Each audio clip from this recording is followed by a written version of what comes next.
ये सीधी तस्वीर आप देखिए। I have great pleasure in welcoming His Excellency Narendra Modi, Prime Minister of the Republic of India. I invite him to address the General Assembly. नमस्कार साथियों।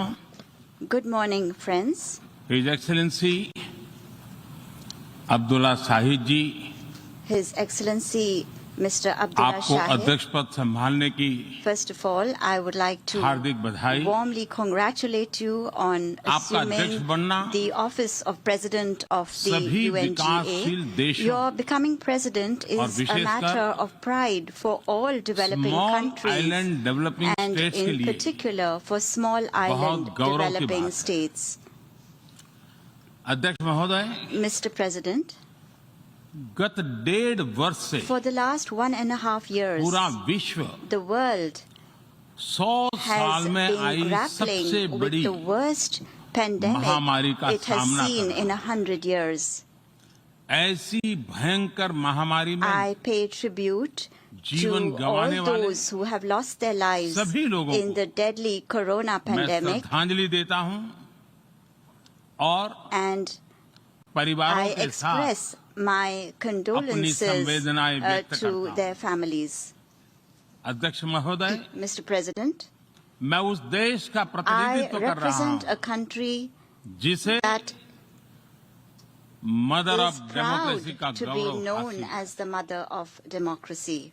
लोकतंत्र की हमारी We have हजारों had वर्षों की a महान great परंपरा रही। tradition of democracy that goes back thousands of इस years. 15 अगस्त को On 15th of भारत ने August this year, अपनी आजादी के India entered 75वें the साल में प्रवेश 75th किया। year of its independence. हमारी विविधता Our diversity हमारे सशक्त लोकतंत्र is की the पहचान है। identity of our strong एक ऐसा democracy. देश It is a country जिसमें that has दर्जनों ये वाइब्रेंट डेमोक्रेसी का बेहतरीन उदाहरण है। ये भारत के लोकतंत्र की ताकत है कि एक छोटा बच्चा जो कभी एक रेलवे स्टेशन के टी स्टॉल पर अपने पिता की मदद करता था, वो आज चौथी बार भारत के प्रधानमंत्री के तौर पर यूएनजीए को संबोधित कर रहा है।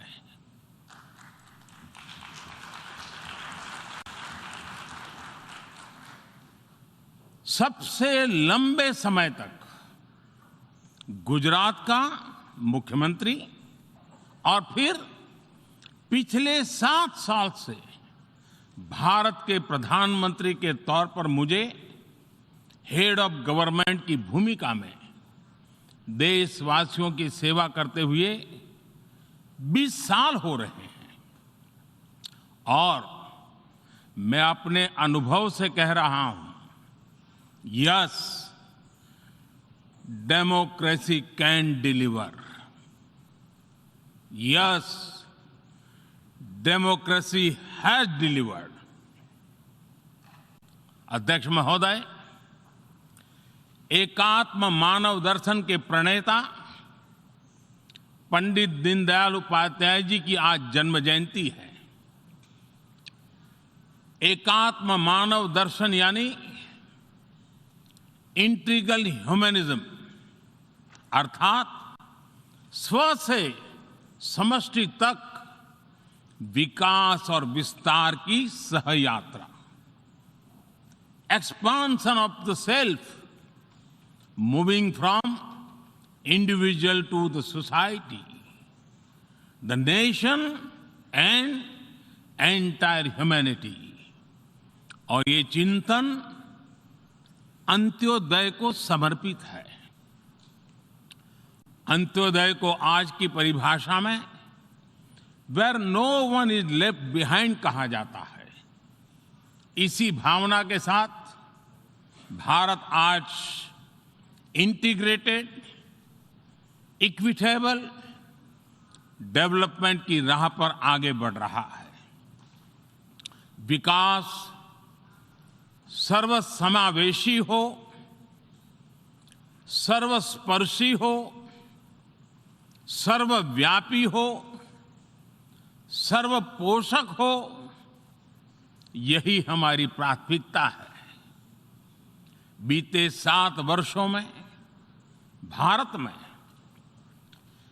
43 करोड़ से ज्यादा लोगों को बैंकिंग व्यवस्था से जोड़ा गया है, जो अब तक इससे वंचित थे। आज 36 करोड़ से अधिक ऐसे लोगों को भी बीमा सुरक्षा कवच मिला है, जो पहले इस बारे में सोच भी नहीं सकते थे।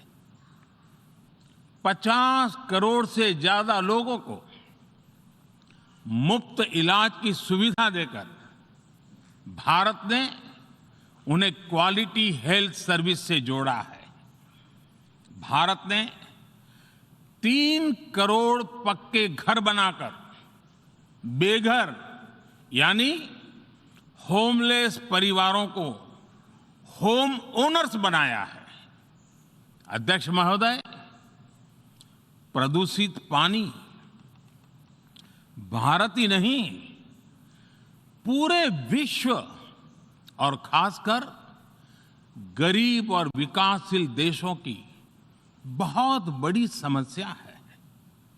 भारत में इस चुनौती से निपटने के लिए हम 17 करोड़ से अधिक घरों तक पाइप से साफ पानी पहुंचाने का बहुत बड़ा अभियान चला रहे हैं। विश्व की बड़ी-बड़ी संस्थाओं ने ये माना है कि किसी भी देश के विकास के लिए वहां के नागरिकों के पास जमीन और घर के प्रॉपर्टी राइट्स यानी ओनरशिप का रिकॉर्ड होना बहुत जरूरी है। दुनिया के बड़े-बड़े देशों में बड़ी संख्या में ऐसे लोग हैं जिनके पास जमीनों और घरों के प्रॉपर्टी राइट्स नहीं है। आज हम भारत के 6 लाख से अधिक गांवों में ड्रोन से मैपिंग कराकर करोड़ों लोगों को उनके घर और जमीन का डिजिटल रिकॉर्ड देने में जुटे हैं। ये डिजिटल रिकॉर्ड प्रॉपर्टी पर विवाद कम करने के साथ ही access to credit, bank loan तक लोगों की पहुंच बढ़ा रहा है। अध्यक्ष महोदय, आज विश्व का हर 6ठा व्यक्ति भारतीय है। जब भारतीयों की प्रगति होती है तो विश्व के विकास को भी गति मिलती है। When India grows, the world grows. When India reforms, the world transforms. Bharat में हो रहे साइंस और टेक्नोलॉजी आधारित इनोवेशंस विश्व की बहुत मदद कर सकते हैं। हमारे टेक सॉल्यूशंस का स्केल और उनकी कम लागत दोनों अतुलनीय है। हमारे यूनिफाइड पेमेंट इंटरफेस यूपीआई आज भारत में हर महीने 350 करोड़ से ज्यादा ट्रांजैक्शन हो रहे हैं। भारत का वैक्सीन डिलीवरी प्लेटफॉर्म कोविन एक ही दिन में करोड़ों वैक्सीन डोज लगाने के लिए डिजिटल सपोर्ट दे रहा है। अध्यक्ष महोदय, सेवा परमो धर्मः, सेवा परमो धर्मः को जीने वाला भारत सीमित संसाधनों के बावजूद भी वैक्सीनेशन डेवलपमेंट और मैन्युफैक्चरिंग में जी जान से जुटा है। मैं यूएनजीए को ये जानकारी देना चाहता हूं कि भारत ने दुनिया की पहली डीएनए वैक्सीन विकसित कर ली है, जिसे 12 साल की आयु से ज्यादा के सभी लोगों को लगाया जा सकता है। एक और mRNA वैक्सीन अपने डेवलपमेंट के आखिरी चरण में है। भारत के वैज्ञानिक कोरोना की एक नेजल वैक्सीन के निर्माण में भी जुटे हैं। मानवता के प्रति अपने दायित्व को समझते हुए भारत ने एक बार फिर दुनिया के जरूरतमंदों को वैक्सीन देनी शुरू कर दी है।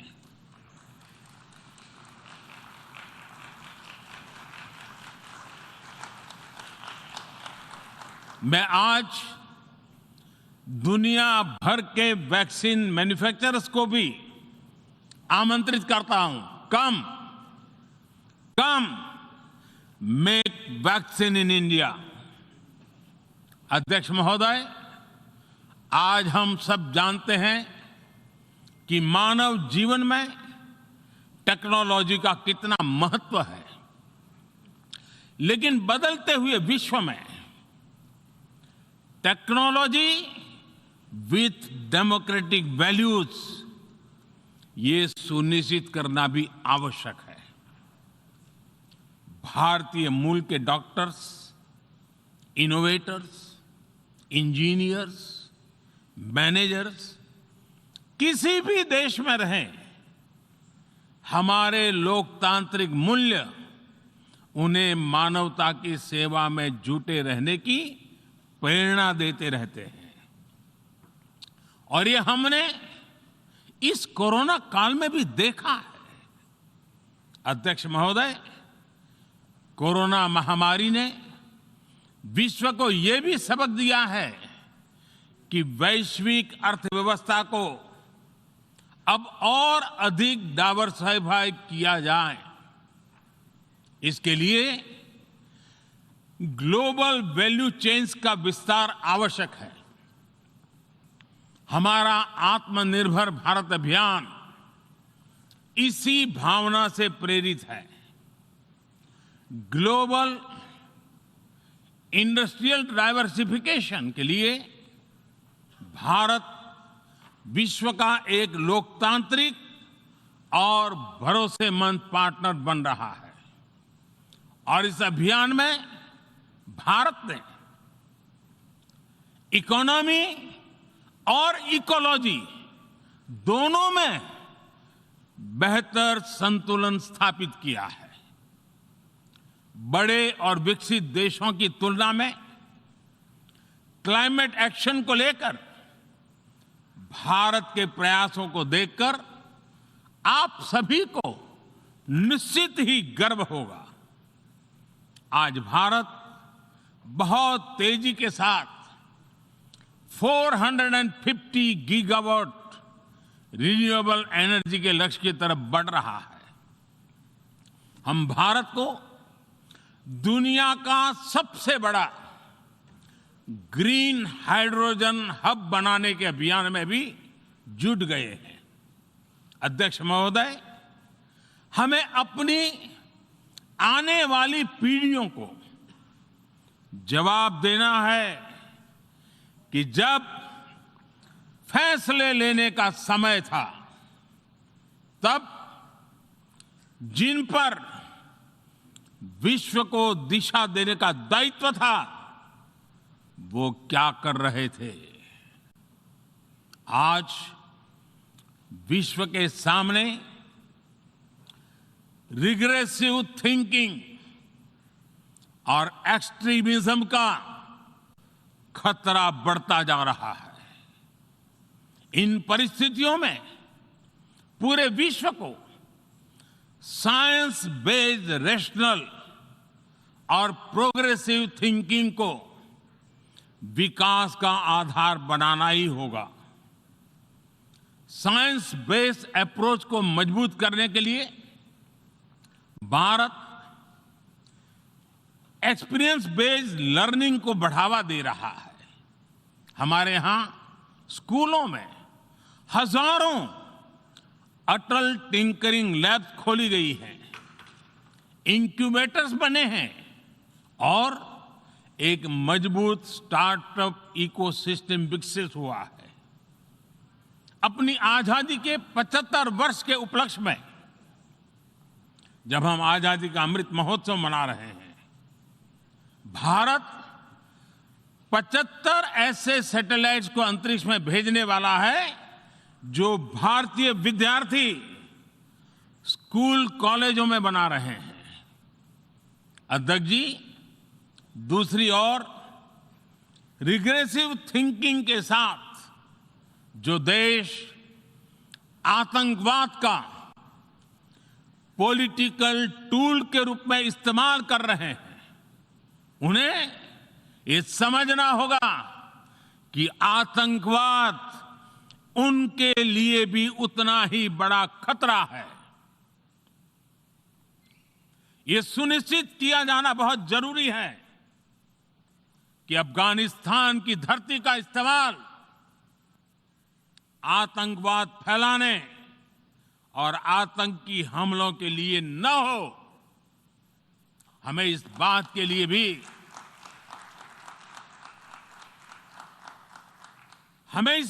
लिए भी सतर्क रहना होगा कि वहां की नाजुक स्थितियों का कोई देश अपने स्वार्थ के लिए एक टूल की तरह इस्तेमाल करने की कोशिश न करें। इस समय अफगानिस्तान की जनता को, वहां की महिलाओं और बच्चों को, वहां की माइनॉरिटीज को मदद की जरूरत है और इसमें हमें अपना दायित्व निभाना ही होगा। अध्यक्ष महोदय, हमारे समंदर भी हमारी साझी विरासत है, इसलिए हमें ये ध्यान रखना होगा कि ओशन रिसोर्सेज को हम यूज करें, एब्यूज नहीं।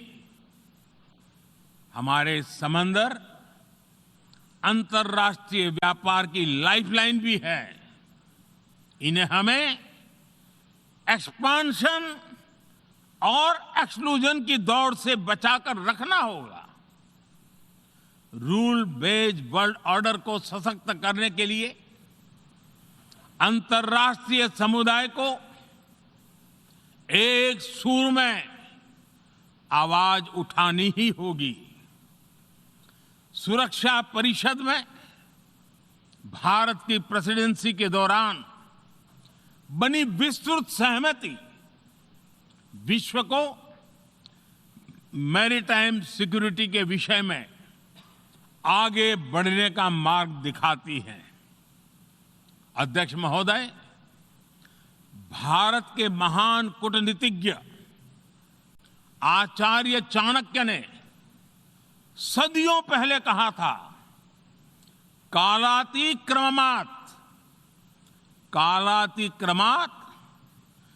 काल एव फलम पिबति।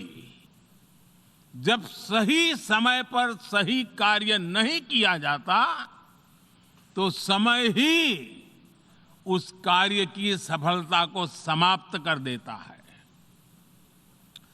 संयुक्त राष्ट्र को खुद को प्रासंगिक बनाए रखना है तो उसे अपनी इफेक्टिवनेस को सुधारना होगा, रिलायबिलिटी को बढ़ाना होगा।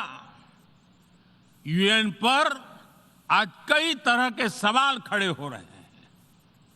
इन सवाल को हमने क्लाइमेट क्राइसिस में देखा है, कोविड के दौरान देखा है, दुनिया के कई हिस्सों में चल रही प्रॉक्सी वॉर, आतंकवाद और अभी अफगानिस्तान के संकट ने इन सवालों को और गहरा कर दिया है।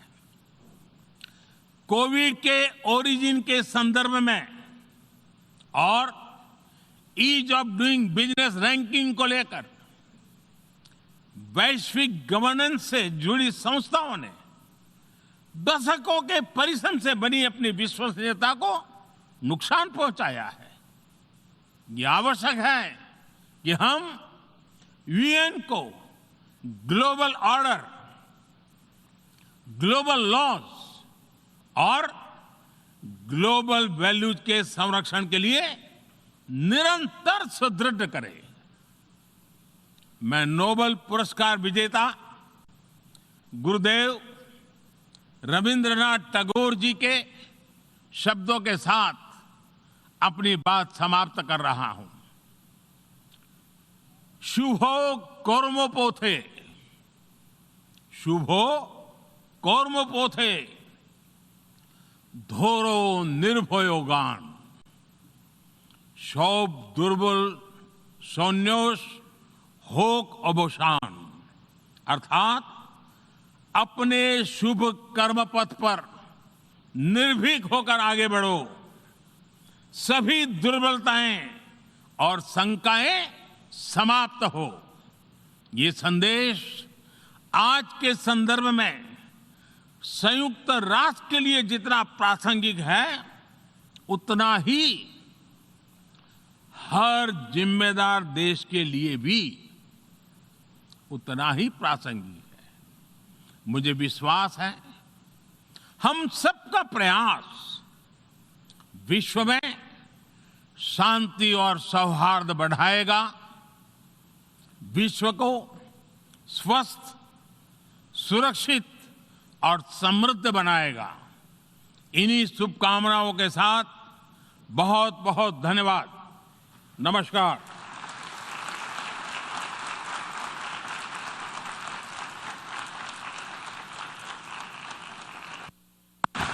On behalf of the General Assembly, I wish to thank the Prime Minister of the Republic of India for the statement just made, and I request protocol to escort His Excellency.